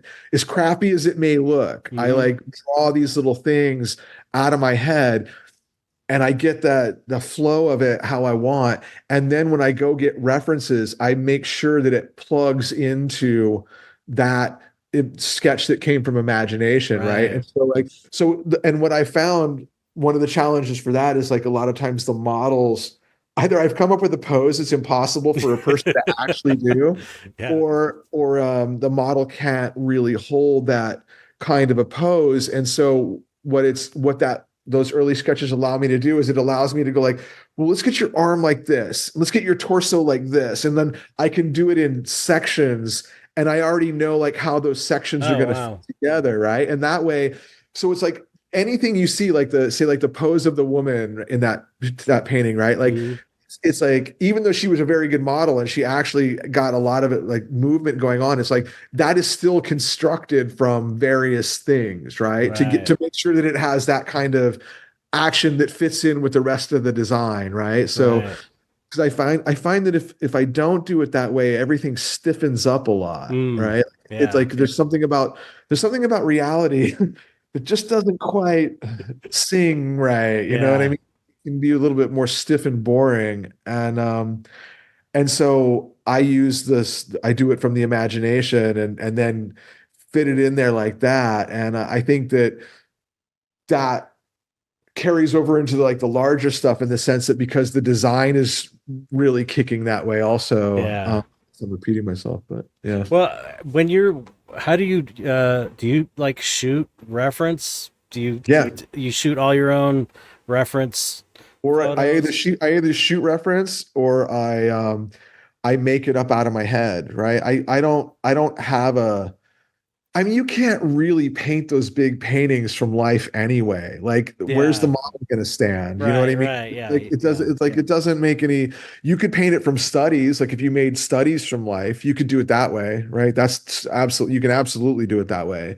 Um, it's just, but I've just found that you have a hectic life, a Yeah. busy schedule. Yeah, Like trying to absolutely. work all that in around a model schedule is not conducive to like No. production of a show, right? Like so, like it doesn't help.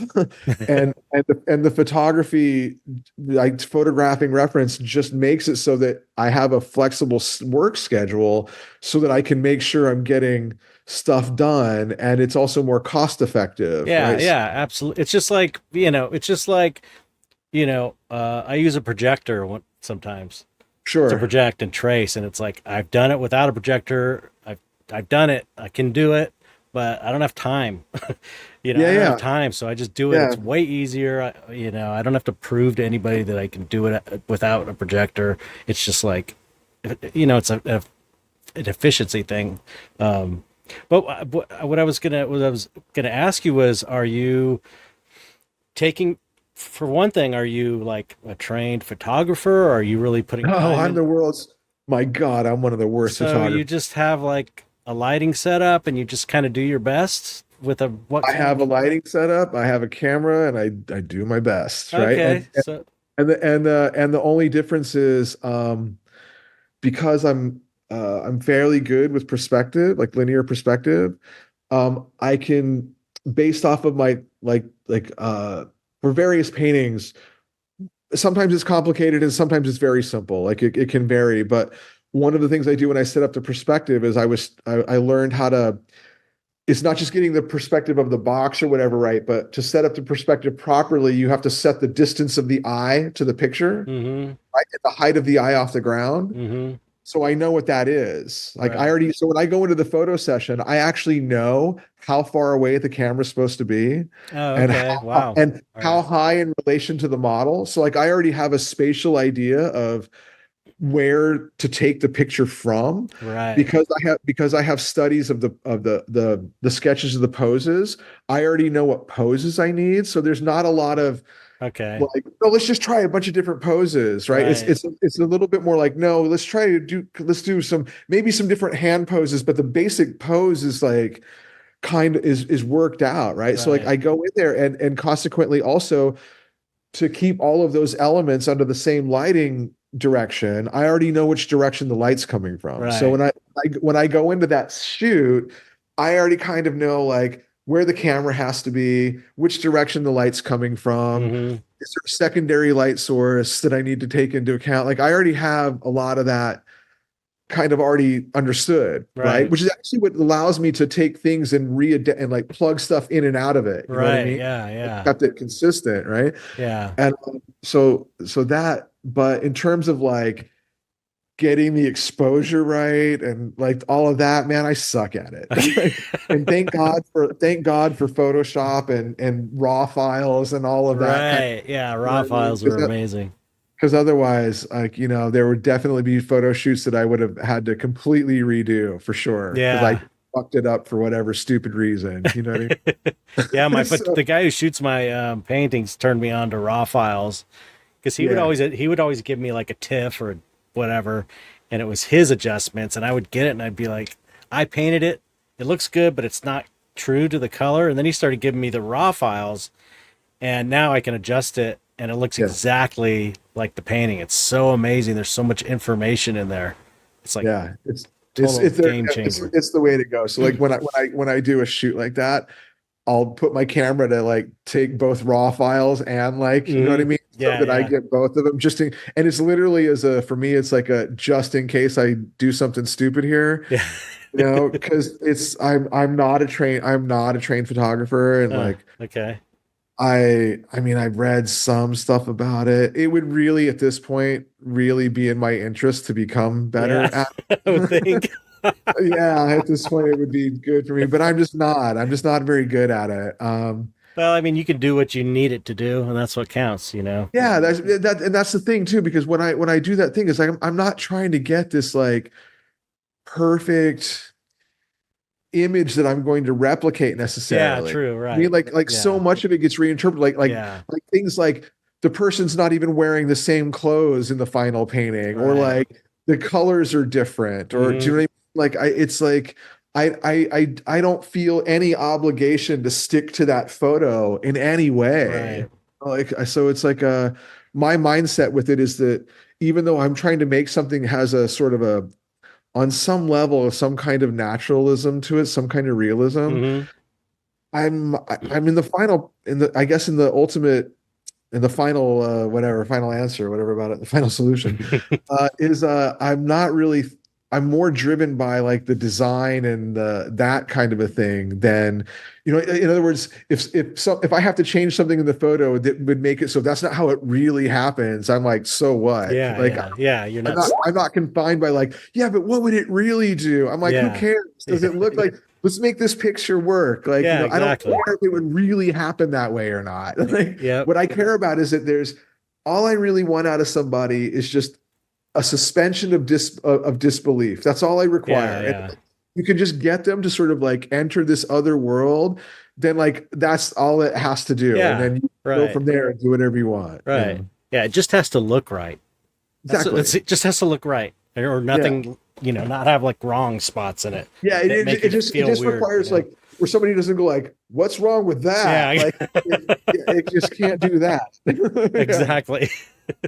So are you I know we're getting close to the end. Oh, we got to wrap it up, but cuz we're at an hour and a half. But I wanted to ask you real quick. I mean, I could ask you this stuff off the air, I guess, but what are you putting things comping everything in Photoshop and hey, look. What is that? That's your thumb. That's a That's Mac my thing. phone? No, it's your I didn't thumb. touch any. I didn't touch Put anything. your thumb up in the put your thumb up like that. Watch. Oh, really? Yeah. No. Yeah, put it right, like pull it back a little Is more. this like AI? Like what Yeah, is? pull it Oh back. my God. Why The didn't? Okay, do future. this. Do this.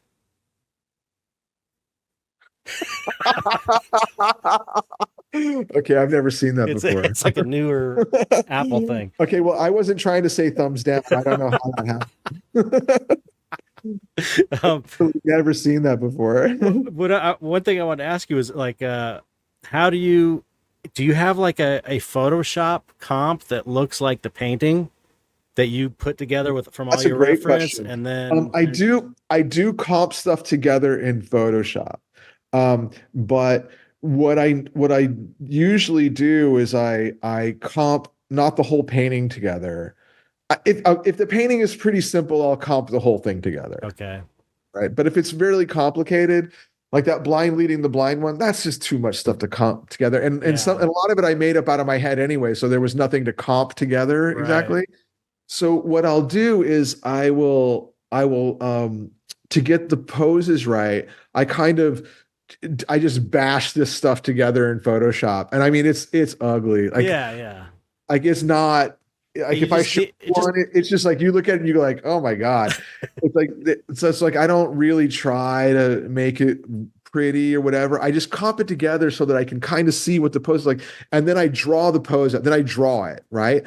And in the drawing, I address all of the connections, all of the anatomical connections. Like, because one of the problems when you're piecing stuff together is like the connections in the anatomy might not right. line up right or something. So like, so I comp it, I draw it all out like that. And the drawing serves the purpose of not only working out the comping it together, but it also provides the thing that's going to get transferred to the canvas or Hmm. enlarged canvas. So it's like has a Right. double purpose, right? Yeah.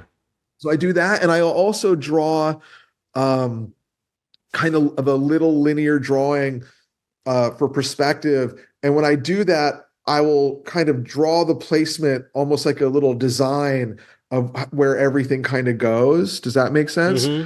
So, um, so, and that's what I use to transfer up onto the canvas. And so all of this stuff in Photoshop is just weird pieces of stuff. You know what Okay. I mean? And like, so in other words, I'm not copying it together and like trying to get the levels on the background and the figure Right. effect or like I'm not doing any of that. It's almost literally I'm using it like a collage tool, really. You know what I Yeah. mean? And Okay. it's literally that rough where I'm like, I just cut that from there, cut that from there, and I don't even try to really balance it. And it's not that that wouldn't be useful. I think it would actually be really, really, really, really useful. But I think it's just like that. Like I said, like working back in the Massive Black days, it was like you just did so much of it that I was like, at that point, you know what I mean? Like the information's there and I'm making it up anyway. Yeah. Like it's like a combination. So, um, I'm not really using the Photoshop to figure the stuff out. Although you certainly Hmm. could. And like I've seen people do it and it's amazing, right? So it Hmm. certainly could. I mean, for that matter, you could even use 3D modeling programs or Yeah. whatever. Like you could use whatever, right? I most of the stuff that I'm using to figure it out are like literally those little oil paint sketches. Like those are the ones that I actually figure out all of the like making sure the space feels right and the color and like the levels of the dark and light or the right level. You know Right. what I mean? That's where I figure all that stuff out is in those things right there. Okay. And I guess why I do it why do I do it there? I don't know. I guess I just feel comfortable Right. doing it that way. Because there's no reason why you couldn't do it in Photoshop. You completely could. Yeah. I just do it. Maybe part of it is I like to I guess I like to see what's going to happen with the paint. Yeah. I mean, like, I've done it both ways too, and it's like I like painting physically more than I like painting in yeah, Photoshop. me too. So it just Me has a too. different quality, and the colors end up, like you said, the colors end up being different, and Yeah. you also kind of get an idea of what colors you're going to be mixing when you do a physical painting study. You can Yeah, kind of exactly. take note of it. Okay, Exactly. the last thing before I let you go is, and I wanted to ask you a bunch of other questions, but maybe you can Oh, come we on got, again. I like we can keep doing it if you want to, or like I don't know how you work it if you edit or whatever, but like I've got like another half an hour before I Oh, have to okay, like okay, okay. Yeah, if you don't mind, I don't mind. Okay, It's cool. good. I'm having a good time. Oh, good, good. Okay, so how are you transferring your drawing Hmm. onto the canvas? Okay, so there we go. So we'll go back to Photoshop. So I take all of the drawings that I've made, right? Mm-hmm. All of the drawings, whether it's like the little design one with the perspective or whatever, Mm-hmm. the other ones for all of the figures, et cetera, et cetera, et cetera. So I take all of those drawings, and I comp those together in Photoshop. Right. So I comp those all together in Photoshop so that they're all at the right scale, Mm-hmm. yada yada yada yada, right?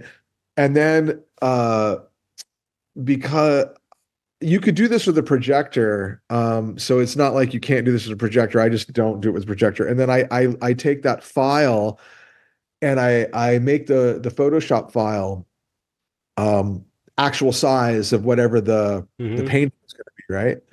And then they've got those. If you go down to like FedEx, Kinko's, they've got those they got those giant printers that are made for Oh architectural yeah, for the blueprint plans. kind of blueprint Yeah. stuff. And you can take a flash drive. You used to have to scan everything, but now you can take a flash drive and just stick the flash drive in there. And if it's too big, you do it in different pieces or whatever, Right. and it just prints it out. Oh And then wow. I just have something just to lay on the surface and transfer. And I don't have to worry about if I have, like if I get the projector at the wrong, Yeah, that's I don't the have to worry about any of that. So yeah. so I just There's I just do it problems. like that. Oh, that's Yeah. cool. Okay. Yeah, Yeah. that the projector's convenient, but there are funky issues. I guess there's Yeah, but funky I mean, issues no matter what it you're used doing. to be that I didn't have enough space, and you know how like if the projector didn't have enough space to like it was Yeah. hard, and then or you'd have to piece it, and like that's Yeah. such a pain in the ass because like anything like if it tilts or Yeah, I you know what know. I I mean, like know. anything, and so I just started using that because I didn't have to deal with it, and I've just sort of stuck to it, but.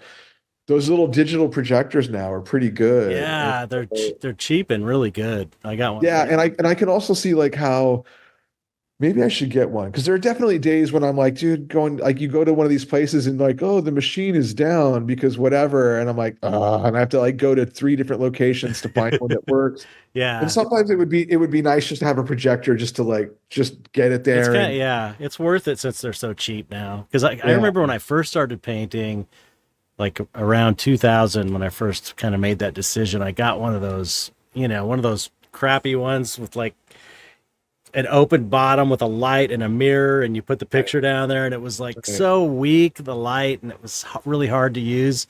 And man, I just got one of these a few years ago, got one of these digital projectors, and it's super bright. I can kind of have the light on in here and still trace it, and it's Right. totally clear. And uh, yeah, really, really great. It's funny that I was Maybe I trying should look into that using that because crappy I mean one for so long. the transferring thing is like such a I mean, it's key. Like, if you're going to do all of that design work and composing and everything, like, you know what I mean? Like, I mean, I guess you could do it the old fashioned way and grid it and then draw Yeah, it out. Like you could I mean, there's no reason why you can't that's like true. that. Yeah, I mean, it completely works. It just yeah, takes a long time, yeah, absolutely. and, and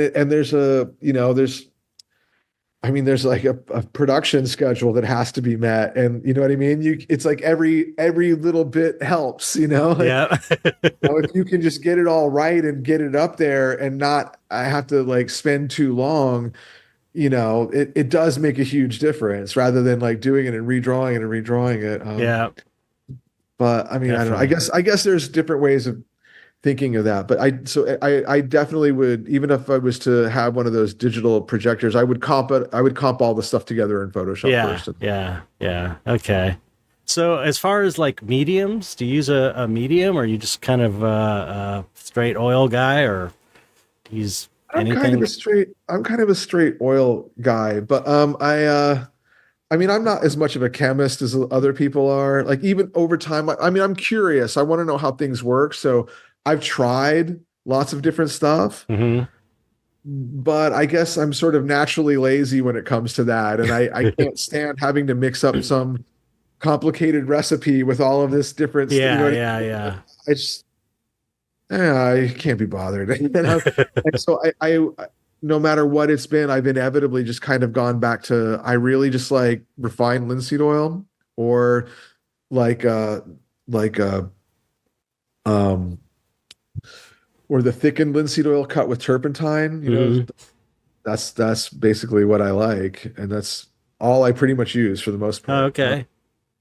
Yeah. So I don't add really. I used to like to add like a little bit of varnish or something like that. I don't do it anymore, but there's various things you can add. I've tried whatever, all kinds of stuff like dryers, what various, you know, like you've got all the like oleo gel, or I've tried Marager medium, or like Hmm. all this like stuff, you know what I mean? And like I'm just not that guy. Like, I mean, even if it does cool stuff, I'm like, wow, this is crazy. And then like the next time I'm like, nah. So I just wind up going back to the most simple thing that Yeah, right. that's just how I am. Like I've known some guys are like, I'm gonna add this like chalk dust or Yeah, whatever right. to this paint, and it does cool stuff. It legitimately does. It really, or add wax or something Yeah, like right. it does cool stuff. It really does. I guess what it comes down to is it's not that I don't look at it and go like, oh wow, that's kind of interesting. It's like I look at it and I go like, wow, that's interesting, and then my laziness kicks in while I'm painting, and I just go back to like a simple medium because Yeah, it's right. easier.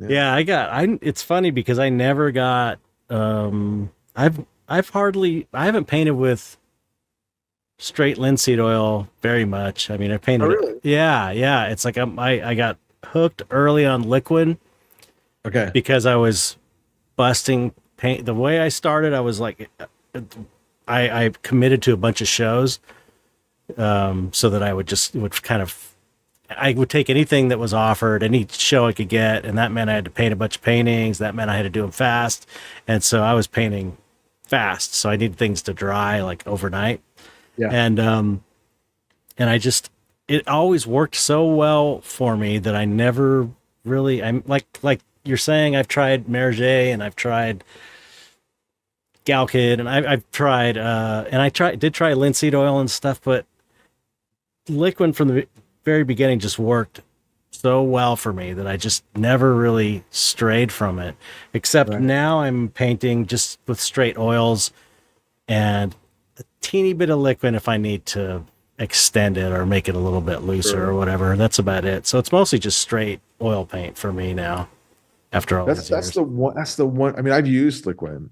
It's the one thing. I don't know what it is, man, but it's like the one thing that makes me feel like I smoked 2 packs of cigarettes. Oh, There's something yeah, you have to, something well, about I it wouldn't, doesn't yeah, affect everybody that way. Some people it doesn't do anything to, but like, and for me, like all this stuff doesn't matter. Like, oh, it smells like I'm like, no, it's fine. I don't mind the smell. It's like it's actually it weirdly makes my lungs feel weird. And like, yeah. but I can have like open jars of turpentine, like it doesn't do anything to me, right? Like nothing. I don't know what it is about liquid. And so like whenever I've used stuff like that, I've had to use Galkid. And I don't know why. I don't know why I don't have that reaction to Galkid. It's I funny. just don't. Like I have no idea what it is. You know, I just occurred to me that working on large pieces like that with liquid could be really hazardous because I'm working on small, small pieces most of my stuff is relatively small. 24 by 30 is like kind of a Sure. decent sized painting for me. Most of them are like 11 by 14, 16 by 20. And I'm just using barely any, so I don't have a problem with the fumes. But when I was painting a background on this large piece, that Cyclops uh, painting, um, I was using liquid. Oh, and I was painting the black background. That's a cool thing. It's like if you're doing like a solid black, it's going to take forever to dry. Put a little liquid in there. You don't have to Right. worry about it yellowing because it's black. And I was painting, and I was like, "Oh man, I feel high." Yeah. And I kept seeing, and this is kind of scary. I kept seeing in my eye, you know, I kept seeing the shape that looked like this. Let me see. It's like it Weird. was like dink dink dink, dink like right angles going up Uh-huh. like stairs from a side view, and I kept seeing that like it was totally like I was tripping. It was like Weird. electrically, I was seeing it electrically, and I was like, oh shit, I'm working with liquid on a 3 by 4 foot painting. That's what it is. So I like opened the Jeez, you doors took it. quickly because that's not good. Yeah. It was I've I don't never know. had I don't anything know. like that before though. I don't know what's in that stuff. I mean, I used to use it too, like before, because there was a time when Galkid didn't even exist. Liquid. I think Liquid was around before Galkid. Yeah, I think So I so. would definitely, for the same reason you're saying, like if you got to get this thing done, and Yeah. like, I've just found other things around it. Like one of the things that I have done to address drying times is if I'm painting on linen, I prefer for it to be lead primed, right? And Okay. so the Mhm. lead has to like absorb it a little bit. Yeah. And then also to keep going with the lead, I know that Rublev makes different kinds of lead white, Hmm. and there's one called Flemish white Hmm. that, like, man, that stuff dries so fast. Yeah.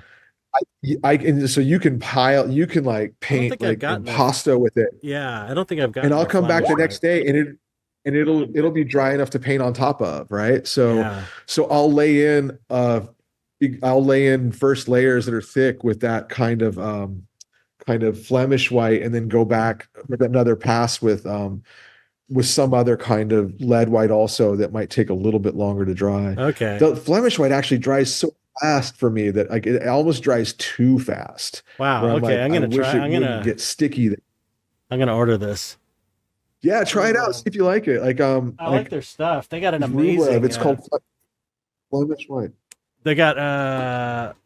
Have you tried their raw umber?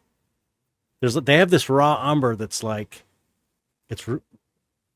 Oh, is it Vasari or Rublev?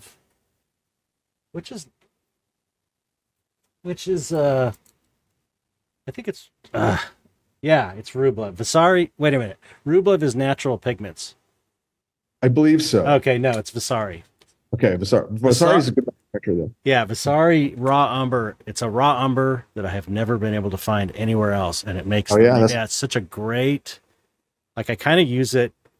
I could use it for underpaintings instead of black, like this raw umber and white, and it makes just like these really neutral. It's not as yellowy as most raw umbers. okay. Anyway, if we ever meet up, I'll bring you some. Yeah, I'll It's check it really out. really cool. That's the other thing I was going to ask you is if you were a lead white guy, and it sounds like you're a lead white guy. Yeah, I like I said, I like, even with the mediums, it's like I've tried a lot, I've used a lot of stuff. I don't I'm not well, I'm not one of these materials guys that gets like super worked up over like it has to be this specific, like I'm willing Yeah, to be adaptable, like I yeah. don't but I my preference is for a lead white for sure. And Okay. it's because of the drawing time, and I guess it's like slightly, it's not quite as opaque as titanium, Yeah, right? it's yeah, a lot more But transparent. yeah, like titanium is pretty powerful stuff. And my palette is more of a I sort of gravitate to a more kind of earthy, traditional kind of palette. So I don't have a lot of really strong pigments on my palette. And Right. sometimes the anyway, it just works well with the lead. But that's I just like the way it feels. You know, I Yeah. like that stuff. You know, Yeah. Well, I mean, I think that according to that, I forget what's that dude's name, the Virgil, that guy, cranky. Michael Elliott. Yeah, Yeah. The cranky traditional guy who knows everything about um, oil painting. I mean, he knows everything. He's like the guy. If you're like a traditional material snob, he's like the guy. He knows it yeah, he knows all. a lot about that stuff. He Yeah, knows it all. And the theory is if you're using lead white, because I know a lot of people don't use lead white, but if you're using lead white, since you're mixing white in almost everything, it kind of works as a dryer, exactly, and it makes the strongest paint film. exactly, So exactly, there's good yeah, reasons to use it. exactly.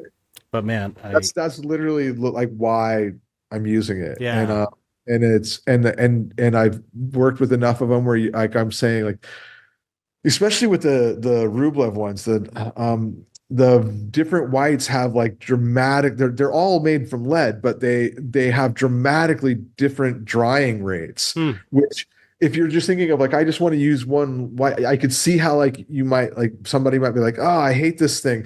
But if you think of it like this one dries really fast, that right, would be really good to use in an underpainting. Because I swear to God, man, that like I'll come back the next day and I'm like, this is dry enough to paint on top of, and that means there's no dryer put in it. yeah, It's just the pigment itself, right? Especially if you're using something like a raw umber to do an underpainting, right? That lead white raw umber combination right, dries really fast. yeah, So, but then the other ones might take a little bit longer to dry. And of course, this all depends on like how close to deadline you are. yeah, Do you know what I'm saying? You know what I mean? So, and how thick you're painting and all that yeah, too. yeah, yeah, yeah. I'm kind of a thinner painter myself, so even working with straight oils now, they don't take that long to dry. I'm not like spackling it on there. That's the thing. I don't. I mean, it can like depending on where you live, especially if you live in a colder climate in the winter months, it can take longer, or a really humid place, it can take longer. But I don't ever really see that problem when people are like, it takes so long for the oil paint to dry. I'm like, I don't have that problem at all. Like, I Yeah. don't know what too long means to you, but like, like it's not a problem to me in any way. Like it's never really slowed me down for anything. The only time it's ever been tricky is like when you get near a show time or something and you've got to put some kind of varnish or something, like say like the painting is sunk in and you got to put some kind of Yeah. varnish or something on it, then the paint has to be dry enough to take the varnish, right? Right. So that's the only real critical one where I'm like, I don't know, that paint's Yeah. only 2 days, maybe, because there's nothing worse than being almost done and like taking varnish and putting on it and watching a streak of paint go like that. You're like, oh, God damn it. You're like, there's nothing worse than that. Yeah. I Especially because know. you're already stressed out because stuff has Yeah. to be done. And then, yeah. Yeah. Yeah. I started using, have you painted on those Alumacomp or I aluminum? have a couple of times. I actually I don't know who. Yes, I have. Yeah, yeah. Okay. Because I've been painting on that pretty much exclusively, except for larger pieces, because canvas is so convenient. Mhm. Um, but I like them because I can put my paintings out in the sun when I need to Right. dry them. Like they'll dry in an hour. It's Yeah. crazy. Especially if you got a little bit of liquid in it. Yeah. yeah, yeah. And the panels don't warp at all in the heat because they're like made for street signs and shit. Yep. So it's Yep. so great. It's Modern materials. But that stuff is supposed to be, I mean, like really, really good. I mean, I've used it a couple of times and it's just more like I haven't I don't know of a shop right by me. I would definitely use it. I mean, you cut them yourself, I assume. yeah, yeah. There Yeah, you get it's not a it's. I problem. found a place that delivers. You order it online. It's like $100 for a 4 by 8 foot sheet, Okay. and you just cut it. We cut it with a utility knife. Let It's me know who that is because I might actually need to Yeah, use it's that. great. Yeah, yeah, definitely. I will. Yeah, because I mean, what I like, I do like the rigidity of the panels for Hmm. sure.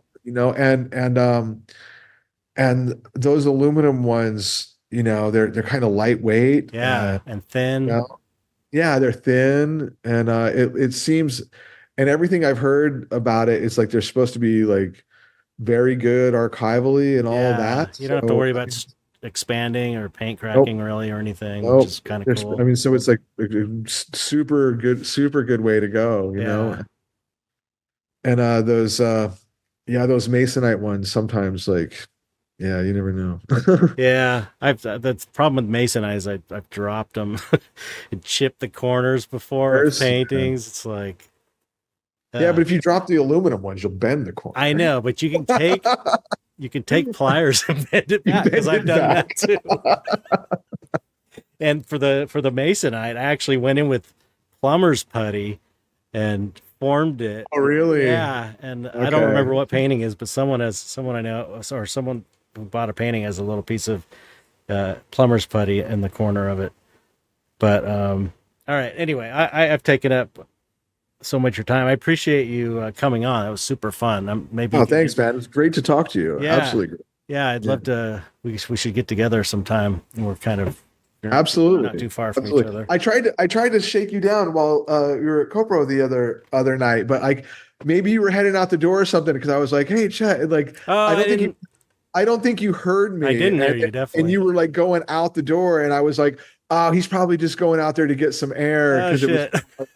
And I was like, he'll, because it wasn't that late yet, so I was like, he's probably gonna come back I'm in. But sorry. then you were No, gone. I would have stopped. I got there early to sign some posters and I had to come back to be painting for the show, so I Working. left pretty early. But if I heard you, I would have definitely stopped for sure. My Yeah, my hearing is pretty fucked up from being in yeah. So's bands. mine.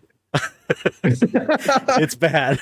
Let me guess, how many concerts have you been going to throughout your life? Oh god, I went to it was a Tool concert where I really did the real permanent damage Oh because it no. was like a small show they did for their friends in a warehouse, Okay. and I was standing right next to a big PA speaker, and it fucking blew my. I didn't bring cotton for some reason for my or earplugs, and it's so stupid. I was too embarrassed to sit there like with my fingers in my ears the whole time, and Yeah. I should have because I went to go see another band a couple years later after that, and they were really loud.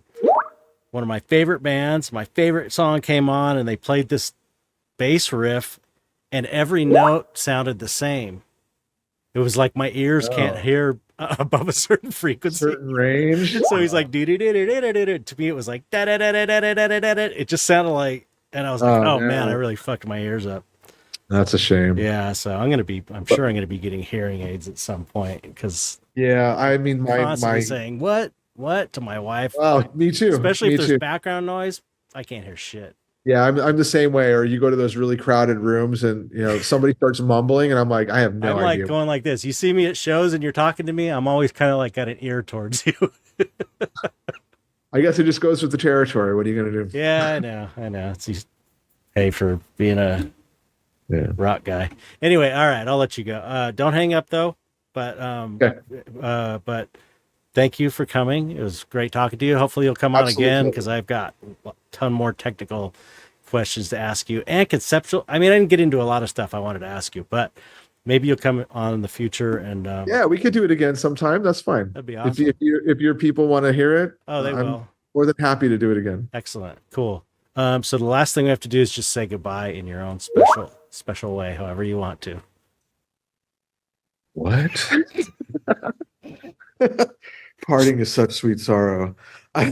What am I supposed to say? I have no idea. I don't know. It's just some stupid thing I started doing and I can't stop for some reason. So I just tell people to say goodbye in however they want Oh man, to the keep on audience. rocking the free world. All Hey, right. ear protection. It really works, kids. Use it. Public service announcement. I don't know what to say. All right. Vote. What? Go vote. I don't Yes, all right. Vote. Okay. Thanks everybody for listening. Goodbye, everybody.